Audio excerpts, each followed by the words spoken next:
Hello students, एक बार फिर से आपका स्वागत है हरियाणा एग्जाम क्वेश्चन में। दोस्तों, आज एक बहुत ही इम्पोर्टेंट टॉपिक है हरियाणा जीके का जो आज हम कवर करने जा रहे हैं और टॉपिक का नाम है हरियाणा की चित्रकला।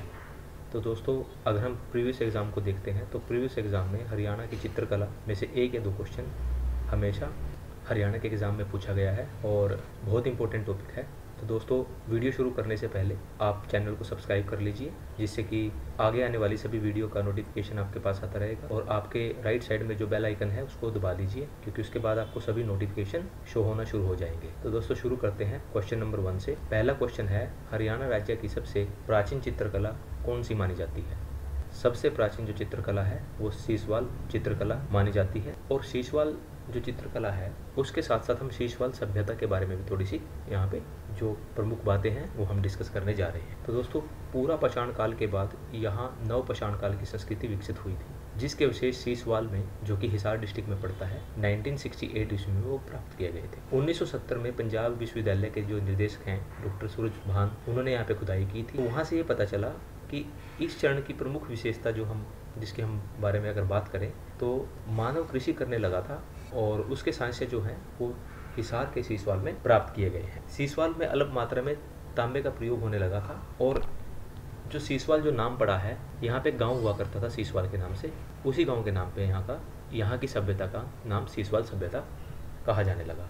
और इससे आगे अगर हम बात करें तो नव पाषाण जो युग था, वहाँ पे जो बस्तियाँ हैं उसके प्रमाण भी सीसवाल से प्राप्त हुए हैं। और अब तक अगर हम बात करें, लगभग 29 स्थलों का हरियाणा में सीसवाल सभ्यता से जुड़े हुए स्थलों का पता चला है, जिसमें प्रमुख हैं राखीगढ़ी जो हिसार में है, बनावली फतेहाबाद में है, सीसवाल भी हिसार में है और मीठाथाल भिवानी में है।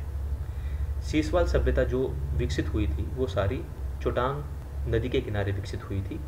और ये क्वेश्चन काफ़ी बार पूछा गया कि सीसवाल सभ्यता कौन सी नदी के किनारे विकसित हुई थी, तो वो नदी है चोटांग। सीसवाल चित्रकला काले परेत से संबंधित है। तो दोस्तों, ये क्वेश्चन भी HSCC ने पूछा है कि काले पे सफ़ेद से संबंधित सभ्यता कौन सी है, तो वो सीसवाल सभ्यता है। अगर हम मुख्य रूप से बात करें तो सीसवाल सभ्यता जो विकसित हुई थी वो हिसार जिले में ज़्यादा विकसित हुई थी, बट उसका प्रभाव हरियाणा के दूसरे जिलों में भी देखा जा सकता है, जैसे कि सिरसा, रेवाड़ी और गुरुग्राम में भी ये काफ़ी हद तक फैली हुई है। अगला क्वेश्चन है दोस्तों, हरियाणा राज्य की चित्रकला में सर्वाधिक विकास किस शताब्दी में हुआ था? तो दोस्तों, सबसे ज़्यादा जो हरियाणा की चित्रकला का जो विकास हुआ था वो 18वीं शताब्दी में हुआ था। नेक्स्ट क्वेश्चन है, हरियाणा राज्य में चित्रकला में सर्वाधिक गिरावट किस काल में आई? तो दोस्तों, जो गिरावट आई थी चित्रकला में वो वैदिक काल में आई थी। अगला क्वेश्चन है, राज्य में चित्रकला का सर्वाधिक विकास किसके शासनकाल में हुआ था? तो दोस्तों, यहाँ पे जब राव का शासनकाल था, उनके शासनकाल में सबसे ज़्यादा यहाँ पे चित्रकला का विकास हुआ था। अगला क्वेश्चन है, राज्य के किस जिले में चित्रकला का सर्वाधिक विकास हुआ था? तो दोस्तों, सबसे ज़्यादा जो विकास हुआ था चित्रकला का वो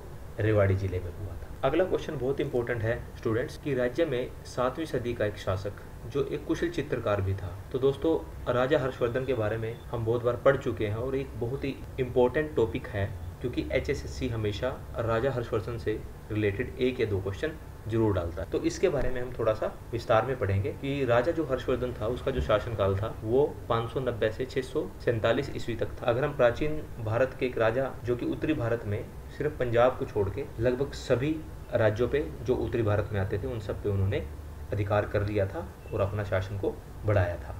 इनका शासनकाल जो था वो 606 से 647 ईस्वी के बीच में था। और अगर हम इसके वंश की बात करें तो इन्होंने थानेसर में पुष्यभूति वंश, जो कि पुष्यभूति वर्धन द्वारा यहाँ पे स्थापित किया गया था। और राजा हर्षवर्धन के पिता का नाम था प्रभाकर वर्धन। हर्षवर्धन राजा का एक बड़ा भाई था राज्यवर्धन और राज्यश्री इनकी बहन थी। हर्षवर्धन 606 ईस्वी में गद्दी पर बैठा और साहित्य कला का ये संपूर्ण ज्ञाता होता। कदम्बरी बाणभट्ट इनके अनन्य मित्र होते थे। उसकी लिखी 3 नाटिकाएं नागानंद, रत्नावली और प्रियदर्शिका संस्कृत साहित्य की एक अमूल्य निधि है। चीनी यात्री हैन सांग ने अपनी पुस्तक में इनके शासनकाल का बहुत वर्णन किया है और इन्हीं के शासन में हैन सांग थानेसर आया था चीन से। तो दोस्तों, बहुत इंपॉर्टेंट क्वेश्चन है।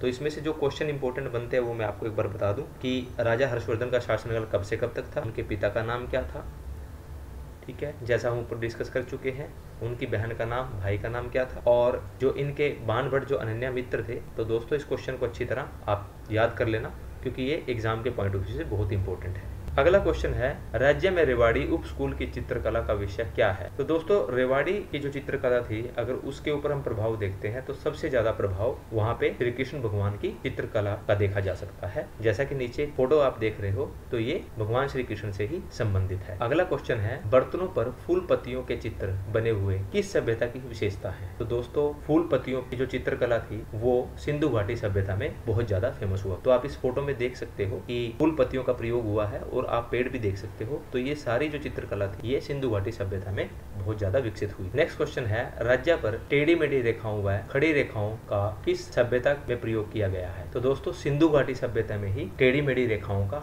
और खड़ी रेखाओं का बहुत ज्यादा प्रयोग किया जाता था। तो इसका जो आंसर होगा वो सिंधु घाटी सभ्यता के चित्रों में देखा जाता है और आप इसको अच्छी तरह से नीचे जो इमेज है उसके माध्यम से आप इसको समझ सकते। अगला क्वेश्चन है, काले मृत भांडों पर सफेद रंग के चित्र किस सभ्यता की विशेषता बताते हैं? तो दोस्तों काले मृत भांडों पर जो चित्र होते थे वो सीसवाल सभ्यता में बहुत ज्यादा होते थे। तो सीसवाल सभ्यता इसका सही आंसर होगा। अगला क्वेश्चन है, राज्य में रेवाड़ी उप स्कूल चित्रकला कहाँ की शाखा है? तो दोस्तों रेवाड़ी उप स्कूल की जो चित्रकला है उसका के ऊपर जो विशेष प्रभाव है वो अजमेर और जयपुर की चित्रकला का देखा जा सकता है बहुत ज्यादा। अगला क्वेश्चन है, रेवाड़ी की चित्रकारों द्वारा चित्रित भगवान पुराण के 2 पांडुलिपियां कहाँ पर रखी गई हैं? तो स्टूडेंट्स भगवान पुराण की जो पांडुलिपियां हैं उनको सुरक्षित कुरुक्षेत्र विश्वविद्यालय में रखा गया है। अगला क्वेश्चन है, अल्लाह के गीतों का चित्रण किसने किया है? तो अल्लाह के गीतों का चित्रण जो है वो जागनिक भट्ट ने किया है। दोस्तों आगे हम राज्य में जो प्राचीन सिक्के हैं उनके चित्रण के बारे में हम पढ़ेंगे। तो पहला जो आप स्क्रीन पे आप ये सिक्का देख रहे हैं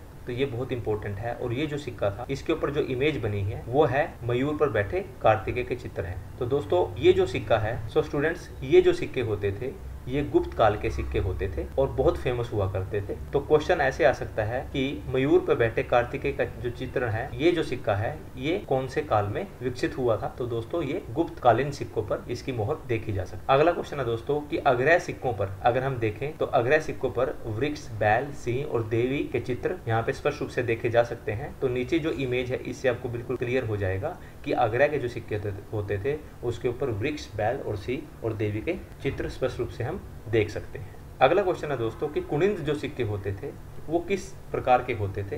तो दोस्तों कुनिंद काल में जो सिक्के बनते थे उनके ऊपर लक्ष्मी, मृग और त्रिशूलधारी शिव की जो इमेज है वो होती थी। तो एक जो सिक्का है उसका जो प्रकार है वो नीचे डाला गया, आप देख सकते हैं कि इसमें भगवान देवी लक्ष्मी की फोटो है और इसके ऊपर आप बिल्कुल क्लियर इसको देख सकते हो। अगला क्वेश्चन है कि योद्धे गण के सिक्के जो होते थे उनके ऊपर किसका चित्र होता था? दोस्तों योद्धे गण में जो सिक्के होते थे उनके ऊपर भी भगवान कार्तिकेय की ही इमेज होती थी। तो आप स्पष्ट रूप से देख सकते हो नीचे जो सिक्के दिखाए गए हैं उन पे भगवान कार्तिकेय की ही चित्रण आप देख सकते हो। अगला क्वेश्चन है राज्य में कहां से प्राप्त एक मुद्रा पर एक विचित्र पशु का चित्र मिला है जिसका धड़ शेर की तरह और सींग बैल की तरह है? दोस्तों बनावली फतेहाबाद से जो प्राप्त सिक्का है उस पे आप बिल्कुल साफ देख सकते हो कि जो धड़ शेर की तरह और सींग बैल की तरह है। तो नीचे जो इमेज डाली गई है दोस्तों इसमें आप बिल्कुल क्लियर देख सकते हो कि ये जो धड़ है ये धड़ शेर की तरह है और जो सींग है वो बैल की तरह है। तो ये दोस्तों कहाँ से प्राप्त हुआ था? ये बनावली फतेहाबाद से प्राप्त हुआ था। अगला क्वेश्चन है चित्रित मृत भांड की कला का विषय क्या था? तो दोस्तों जो वैदिक काल में जो चित्रित मृत भांड थे वो बहुत ज्यादा फेमस। तो अगर उसका विषय देखे तो वैदिक काल में बहुत ज्यादा पाए जाते थे, तो वही इसका विषय होता था वैदिक का। अगला क्वेश्चन है राज्यों में राजपूत शैली चित्रकला का विषय क्या है? तो दोस्तों राजपूत शैली चित्रकला में जो चित्रण का जो विषय होता था वो रामायण, महाभारत और कृष्ण के जीवन पे ही ज्यादातर चित्रण या चित्रकला बनाई जाती थी। तो ये बहुत इंपॉर्टेंट क्वेश्चन है। अगला क्वेश्चन है गोबर व मिट्टी से बनी चित्रकला कौन सी है? तो गोबर व मिट्टी से जो चित्रकला की जाती है उसको हम सांझी बोलते हैं। So students thank you for watching this video.